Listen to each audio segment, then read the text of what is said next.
बोल सियापति रामचंद्र की, पवन सुत हनुमान की, उमापति महादेव की, बोलो जी भाई सब संतन की, सनातन हिंदू धर्म की, गो माता की, भारत माता की, छत्रपति शिवाजी महाराज की, पुंडलीक वरदा हरी विठ्ठल, श्री ज्ञानदेव तुकाराम, पंढरीनाथ भगवान की जय।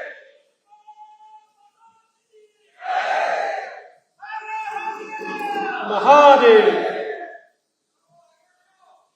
आज अतिशय आनंदाची गोष्ट आहे की कणेरी मठामध्ये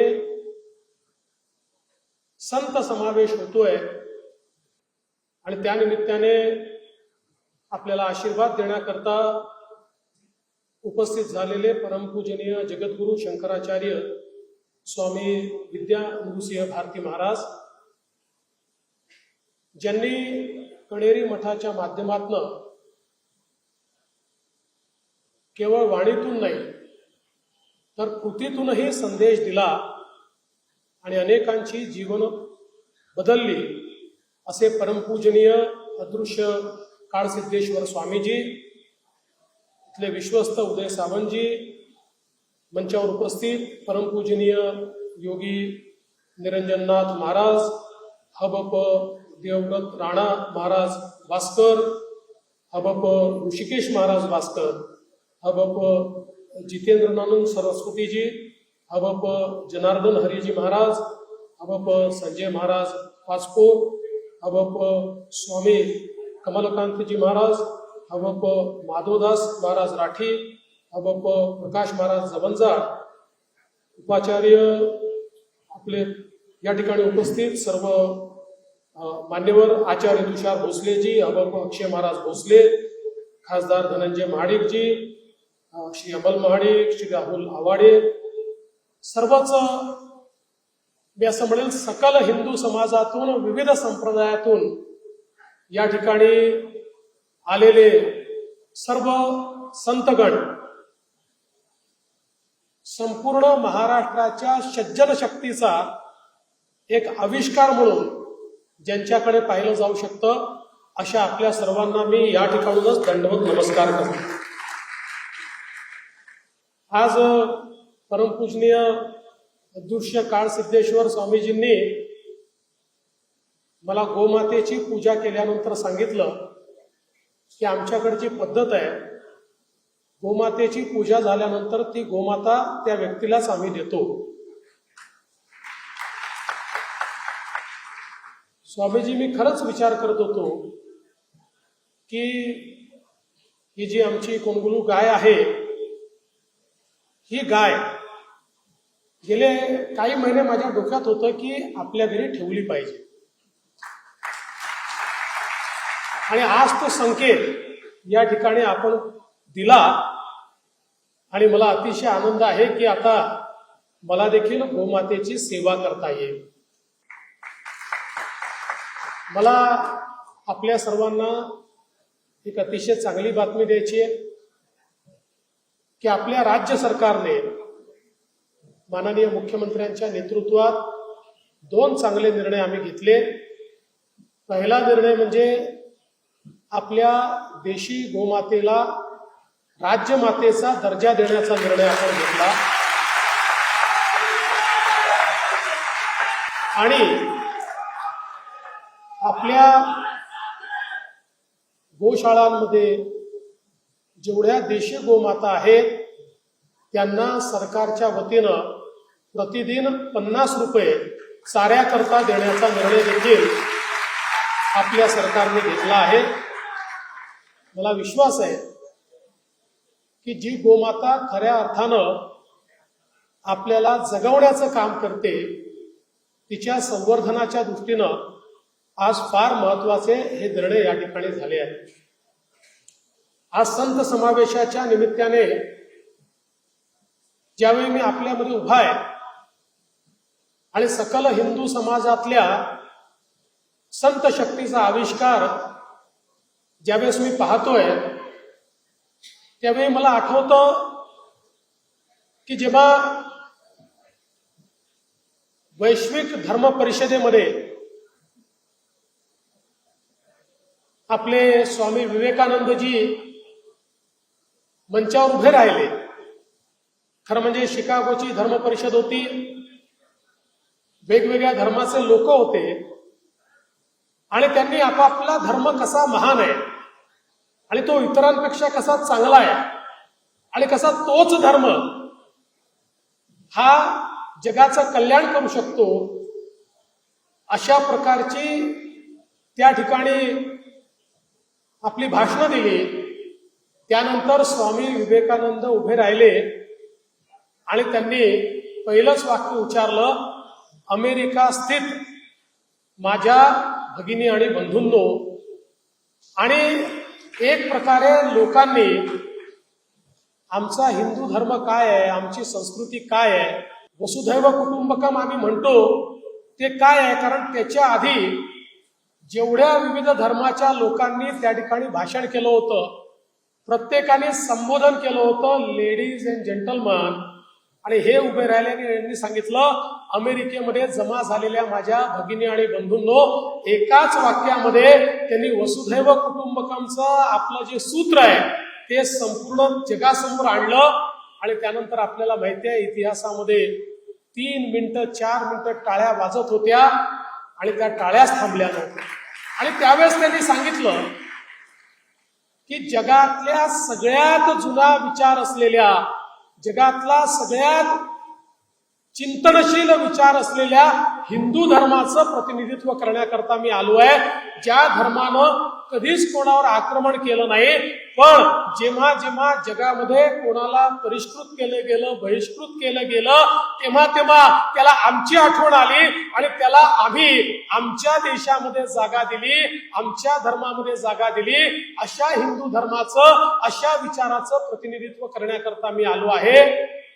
आणि केवळ आपल्या वाणीनं जग जिंकण्याचं काम स्वामी विवेकानंदांनी केलं. मला असं वाटतं ही जी ताकद आमच्या सनातन विचाराची आहे, आमच्या हिंदू धर्माची आहे, हिंदू धर्मातल्या चिंतनाची आहे, आमच्या विविध संप्रदायांमध्ये आहे, त्याचाच कुठेतरी पुन्हा एकदा आविष्कार करण्याची आवश्यकता आणि त्याचा एक संघटित आवाज हा उभा करण्याची आवश्यकता आहे.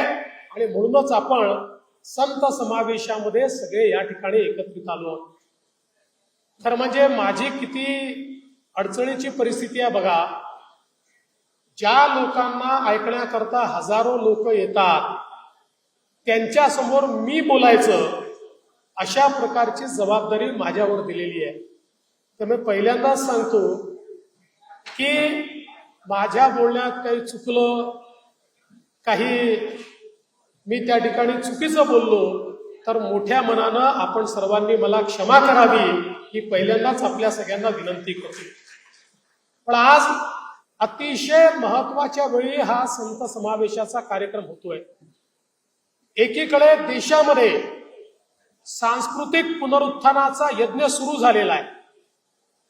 हे खरं आहे की ज्या देशामध्ये आम्ही हिंदू आहोत हे म्हणायला राज्यकर्ते घाबरायचे, ज्या देशामध्ये राज्यकर्ते मंदिरात तर जायचे पण लपून लपून जायचे, आपला फोटो नाही काढायचे, ज्या देशामध्ये राज्यकर्त्यांची परिस्थिती अशी होती की एखाद्या मंदिरात अभिषेक केला तर तो लपून लपून करायचे, कधी जगासमोर आणायचे नाही, आज सांस्कृतिक पुनरुत्थानामध्ये देशाचे पंतप्रधान नरेंद्र मोदीजी ज्यावेळेस ठामपणे मंदिरात जातात, त्या ठिकाणी पूजा करतात, अभिषेक करतात आणि त्याचं लाईव्ह टेलिकास्ट होतं, त्याचा परिणाम असा होतो कालपर्यंत मंदिरापासून दूर पळणारे राहुल गांधीही आता मंदिरामध्ये जायला लागले आहेत. हा त्याचा परिणाम आपल्याला पाहायला मिळतो. आज बघा, खरं म्हणजे तुमची संघटित ताकद काय आहे. जसं या महाराष्ट्रामध्ये लोकसभेच्या निवडणुकीनंतर आमच्या हिंदू समाजातली जागृती सुरू झाली आणि सर्व संतांना वाटलं काहीतरी चुकतंय आपल्यावर आघात होतोय म्हणून संत एकत्रित व्हायला लागले. हा काही राजकीय मंच नाहीये, पण तरी देखील आपल्या लक्षात आणून देतो की 50 वर्षाच्या राजकारणानंतर माननीय पवार साहेबांनी पण आध्यात्मिक आघाडी सुरू केली. ही ताकद तुमची आहे, ही आमची नाही आहे. जे असं म्हणायचे की आम्ही मंदिरातही जाणार नाही, ते आता मंदिरातही जायला लागले आणि माऊलीचं दर्शन घ्यायला लागले. विठू माऊलीचं नाव गजर करायला लागले. विठू माऊलीच्या त्या ठिकाणी वारीमध्येही 4 पावलं चालायला लागले. हा परिणाम तुमच्या संघटित शक्तीचा आहे. पण एक गोष्ट लक्षात घेतली पाहिजे की ज्यावेळी अशा प्रकारचा सांस्कृतिक पुनर्जागर होतो, ज्यावेळी 500 वर्षाच्या लढ्यानंतर राम मंदिराची निर्मिती होते, त्यावेळी जगातल्या हिंदू समाजाला त्या ठिकाणी आनंद होतो. पण काही लोक असे देखील आहेत की ज्यांना त्याचं दुःख देखील होतं. ज्यावेळी काशी विश्वनाथच्या मंदिरामध्ये एक नवीन अशा प्रकारची व्यवस्था तयार होते की ज्या मंदिरात जात असताना आम्हाला दुःख व्हायचं की रे विश्वनाथाच्या मंदिरात जातोय आणि एवढ्याशा गल्लीतनं जावं लागायचं, एका मशिदीसमोरून जावं लागायचं. जिथनं जायचो तिथे जाणीवपूर्वक एक मूत्रालय होतं, त्याच्या समोरून जावं लागायचं आणि अक्षरशः चोरी करून म्हणजे चोरासारखं आम्हाला आमच्या काशी विश्वनाथाचं दर्शन घ्यावं लागायचं. आज त्या ठिकाणी 8 मानेनं आम्ही जातोय आणि काशी विश्वनाथाचं दर्शन घेतोय. हा बदल आपल्याला पाहायला मिळतो. खरं म्हणजे आपण जर बघितलं तर आता हळूहळू आमचं जे मुख्य मंदिर आहे, ज्ञानवापीच्या खालचं मंदिर, तेही मंदिर आता हळूहळू पुढे यायला लागलेलं आहे. आणि मला विश्वास आहे की तिथेही पूजा अर्चना सुरू झालेली आहे. हा जो काही सगळा सांस्कृतिक पुनरुत्थान आहे, हा जो काही बदल आहे, या देशामध्ये पुन्हा एकदा आमच्या संत संस्कृतीचं महिमा मंडन सुरू झालेलं आहे. कारण आपण एक काळ असा बघितला की जाणीवपूर्वक समाजामध्ये संत शक्तीला बदनाम कसं करता येईल अशा प्रकारे काही लोकांनी प्रयत्न केले, बदनामी करण्याचा प्रयत्न केला. अगदी सिनेमात सुद्धा त्या ठिकाणी एखादा साधू, एखादा संत असा दाखवायचा की जो भामटेगिरी करतोय आणि त्यातनं समाजामध्ये जो काही संत शक्तीवर विश्वास आहे, हा विश्वास कसा कमी होईल याचंही षडयंत्र आपल्याला पाहायला मिळालं. आपण एक लक्षात ठेवा, हे सगळं का होतं? या देशाचा इतिहास जर आम्ही बघितला, हजारो वर्षाच्या इतिहासामध्ये जेव्हा जेव्हा आमचा धर्म, आमचा सनातन धर्म, आमचा हिंदू धर्म, आमचा वैदिक धर्म, आमचे सगळे संप्रदाय, जेव्हा जेव्हा आमचा धर्म आणि आमचा विचार कमजोर झाला, तेव्हा तेव्हा आम्ही गुलामीमध्ये गेलो. आणि जेव्हा जेव्हा आमचा विचार मजबूत होता, त्यावेळी या राष्ट्राला परमवैभवावर नेण्याचं काम आम्ही केलं. आपण इतिहास उघडून बघा, गेल्या 2000-3000 वर्षामध्ये आमचा धर्म जेव्हा जेव्हा कमजोर झाला, आम्हाला गुलामीतच जावं लागलेलं आहे. आणि खऱ्या अर्थानं जेव्हा जेव्हा आम्ही गुलामीत गेलो, तेव्हा तेव्हा आमच्या धर्मचार्यांनी, आमच्या साधू संतांनी त्यावेळी देशाची कमान हातामध्ये घेतली आणि संपूर्ण देशामध्ये एक जागृती उभी केली. आणि देव, देश आणि धर्माकरता त्या ठिकाणी सामान्य माणसामध्ये प्राण फुकण्याचं काम हे आमच्या धर्माचार्यांनी केलं. आणि पुन्हा एकदा धर्मध्वजा स्थापित करण्याचं काम आज या ठिकाणी झालेलं आपण बघितलं. छत्रपती शिवरायांनी आम्हाला जर देव, देश आणि धर्माकरता लढायला शिकवलं नसतं तर आजही आम्ही पारतंत्र्यात खितपत पडलो असतो. आमच्या वारकरी संप्रदायाने 800 वर्षाची वारीची परंपरा ही जर त्या ठिकाणी आक्रमण सुरू असताना बंद केली असती तर कदाचित आमच्या पिढ्यांना वारी काय असते हे कधीच समजलं नसतं. आणि म्हणून हे महत्वाचं आहे की आपले संस्कार आणि संस्कृती ही ज्या ज्या वेळी आम्ही विसरलो, ज्या ज्या वेळी आमचा समाज कमजोर झाला, त्या त्यावेळी आम्ही पारतंत्र्यामध्ये गेलो आणि आज तेच षडयंत्र सुरू झालेलं आहे. आपण बघा, सांस्कृतिक पुनरुत्थान सुरू झालं, त्यासोबत भारत विकसित राष्ट्राकडे पुढे चालायला लागला. हळूहळू एकेका देशाला आपण मागे टाकायला लागलो.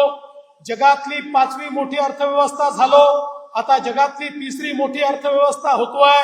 ज्या ब्रिटिशांनी आपल्यावर 250 वर्ष राज्य केलं त्यांच्याही पुढे आता आपण चाललो गेलो. ही सगळी परिस्थिती तुम्हाला आणि मला सुखावं आहे, पण जगाला सुखावं नाहीये. जगातल्या अनेक देशांना आता असं वाटतं की हा जो भारत आहे, ज्या वेगानं पुढे चाललेला आहे, हा भारत पुन्हा एकदा त्या प्राचीन भारतासारखा जगातला सगळ्यात मोठा देश, सगळ्यात उत्तम देश, सगळ्यात प्रगतिशील देश, सगळ्यात श्रीमंत देश अशा प्रकारे या देशाची वाटचाल चालली आहे. आणि म्हणून याच वेळी जर या देशाला आपण रोखलं तरच आपण या देशाला थांबवू शकू. आणि या देशाची ताकद काय आहे? या देशाची ताकद या देशात राहणारा हिंदू समाज आहे, या देशात राहणारा विचार आहे, या देशातली सनातन संस्कृती आहे. जी आपण खिळखिळी केली तर निश्चितपणे या देशाची प्रगती आपण थांबवू शकतो. आणि म्हणून एक प्रकारचं जागतिक षडयंत्र आपल्याला देशामध्ये पाहायला मिळत आहे. अनेक अशा प्रकारचे संघटना सुरू झाल्या. या संघटनांना मोठ्या प्रमाणात पैसा मिळायला लागला. ज्या संघटना त्या ठिकाणी नास्तिकतेकडे आम्हाला नेऊ इच्छितात, ज्या संघटना आमच्या विविध संप्रदायांच्या संदर्भात लोकांच्या मनामध्ये संभ्रम तयार करतात, चुकीचे प्रश्न उभे करतात, चुकीच्या पद्धतीनं इंटरप्रिटेशन करतात, चुकीच्या पद्धतीनं त्या ठिकाणी आमच्याबद्दल चित्र निर्माण करतात. आणि अशा लोकांना एक प्रकारचा राजश्रय देखील अनेक लोकांनी देणं सुरू केलंय. कारण त्यांना असं वाटतं हिंदू समाज एकत्रित झाला तर हा समाज त्यांच्या पाठीशी उभा राहतो. जे खऱ्या अर्थानं हिंदुत्व त्या ठिकाणी मांडतात, जे हिंदुत्व मांडताना लाजत नाही, जे हिंदुत्व मांडताना त्या ठिकाणी प्रखरतेनं मांडतात, अशा लोकांच्या पाठीशी समाज उभा राहतो. आणि म्हणून या समाजात भेदाभेद उभा करा अशा प्रकारचं षडयंत्र आज आपल्याला होताना दिसत आहे. दुसरीकडे जी काय आक्रमण आपण पाहतोय, एक काळ असा होता 10 वर्षापूर्वी जेव्हा लव जिहाद बद्दल बोललं जायचं तर आम्हाला देखील असं वाटायचं एखादी घटना आहे, ही काही जाणीवपूर्वक चाललेलं षडयंत्र नाही आहे. पण आज पाहतोय 1 लाखापेक्षा जास्त तक्रारी आहेत, 1 लाखापेक्षा जास्त, की ज्या ठिकाणी हिंदू समाजातल्या मुलींना फूस लावून त्या ठिकाणी पळवून देऊन लग्न केलं. एखाद्या ठिकाणी 2 धर्मातल्या लोकांचं लग्न झालं, त्याला कोणाचा नकार असण्याचं कारण नाही आहे. पण यातल्या बहुतांश केसेसमध्ये खोटी आयडेंटिटी सांगायची, खोटं बोलून फसवायचं आणि लग्नानंतर 2-3 मुलं झाले की सोडून द्यायचं आणि मग पुन्हा नवीन लग्न करायचं.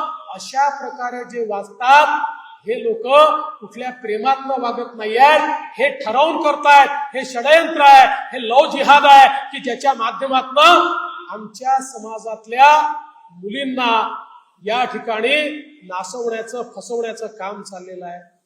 आज आपण पाहतोय या निवडणुकीमध्ये आपण बघितलं कशा प्रकारे वोट जिहाद आपल्याला पाहायला मिळाला. वोट जिहाद काय अर्थ आहे? वोट जिहादचा अर्थ आहे, एकच साधं उदाहरण सांगतो. धुळ्यासारखी जागा, ज्या जागेवर 6 विधानसभेपैकी 5 विधानसभेमध्ये 1,90,000 मतांनी पुढे असलेला उमेदवार केवळ मालेगाव मध्य या एकाच विधानसभेत 1,94,000 मतांनी मागे जातो आणि 4,000 मतांनी निवडणूक हारतो. निवडणुकीतली हार जीत महत्वाची नाही, कधी हा पक्ष जिंकेल, कधी तो पक्ष जिंकेल. पण काही लोकांचा आत्मविश्वास एवढा वाढलाय, त्यांना असं वाटतंय आमची संख्या कमी असली तरी आम्ही संघटित मतदान करून या ठिकाणी हिंदुत्ववाद्यांना पराभूत करू शकतो. आपण म्हणतो ना, म्हातारी मेल्याचं दुःख नाही आहे, काळ सुकवतोय. तशा प्रकारे काळ सुकवताना आपल्याला या ठिकाणी पाहायला मिळतोय. ही खऱ्या अर्थानं जागृत होण्याची वेळ आहे. आज या निवडणुकीतला जो वोट जिहाद आहे, 48 पैकी जवळजवळ 14 लोकसभा मतदारसंघामध्ये अशा जिहादी पद्धतीनं त्या ठिकाणी आपल्याला मतदान होताना दिसलाय. खरं म्हणजे हिंदू समाजाने कधीही कुठल्या दुसऱ्या धर्माचा अनादर केला नाही, आम्ही तो करणारही नाही. हिंदुत्व म्हणजे सहिष्णुता आहे, आमच्या रक्तात सहिष्णुता आहे. आम्ही कुठल्याही धर्माचा अपमान कधी करत नाही.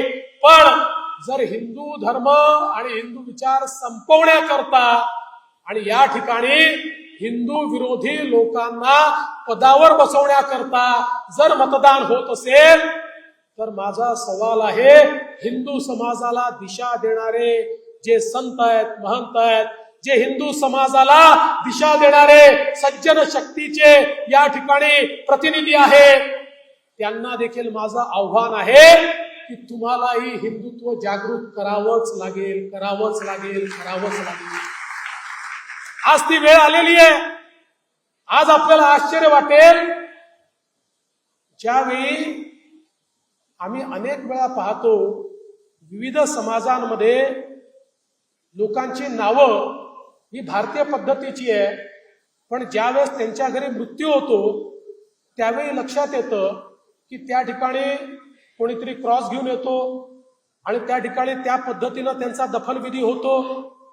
आज एक मोठं संकट असं आहे की कदाचित संख्या आपल्याला लोकसंख्येमध्ये कमी दिसतेय, पण छुप्या पद्धतीनं इतक्या मोठ्या प्रमाणात हे धर्मांतरणाचं काम चाललेलं आहे. आणि एखाद्या व्यक्तीने कुठला धर्म, कुठला विचार घ्यावा हे त्याला स्वातंत्र्य आहे, पण अशा प्रकारे लुचपत, लालूच देऊन जर इतक्या मोठ्या प्रमाणात धर्म परिवर्तन होत असेल तर तुम्हाला आणि आम्हाला देखील जागृत होऊन आपल्या धर्माची, आपल्या विचारांची रक्षा करावी लागेल. आज दुर्दैवाने अनेक ठिकाणी आपल्याला पाहायला मिळत आहे, एखाद्या धर्माबद्दल आपल्या मनात आकस नाही आहे, पण जर एखाद्या ठिकाणी हिंदू समाज हा मायनॉरिटीमध्ये गेल्यानंतर राष्ट्रविरोधी कारवाया त्या ठिकाणी चालू होत असतील तर उद्या विचार करा, ज्या संख्येनं आमची संख्या कमी होते आणि इतरांची संख्या वाढते, ही संख्या 25%, 30%, 35% पोचल्यानंतर तुम्ही आणि आम्ही जगू शकू का? तुम्ही आणि आम्ही आपल्या धर्माचा अवलंब करू शकू का? तुम्ही आणि आम्ही आपले संस्कार आणि संस्कृती सांगू शकू का? याचा विचार देखील आज या निमित्ताने आपल्याला करावा लागेल. अशा प्रकारची अवस्था आहे. आणि म्हणून मी आपल्याला एवढीच विनंती करण्याकरता आलो आहे, आमचे ही जी संस्कृती आहे, आमचा जो धर्म आहे, खरं म्हणजे भारतीय सभ्यता जगातली सगळ्यात जुनी सभ्यता आहे. जगामध्ये ज्यांना जुनी सभ्यता म्हणतात त्याचंही वय 4000, 4500 वर्ष आहे, त्याच्यापेक्षा जास्त नाही आहे.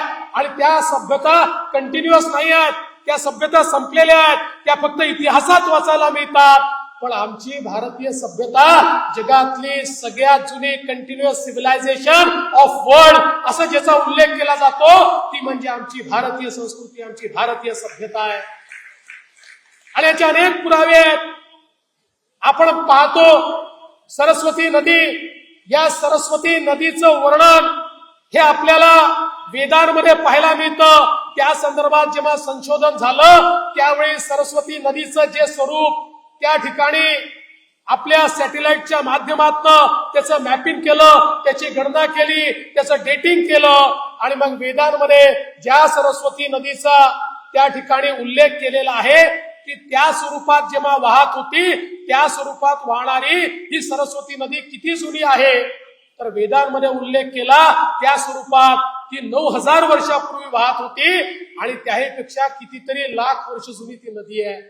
त्यामुळे आमची संस्कृती ही जगातल्या संपलेल्या संस्कृतींपेक्षा कितीतरी हजारो वर्ष जुनी अशा प्रकारची संस्कृती आहे आणि या संस्कृतीला टिकवण्याची जबाबदारी ही आपल्या सगळ्यांवर आहे.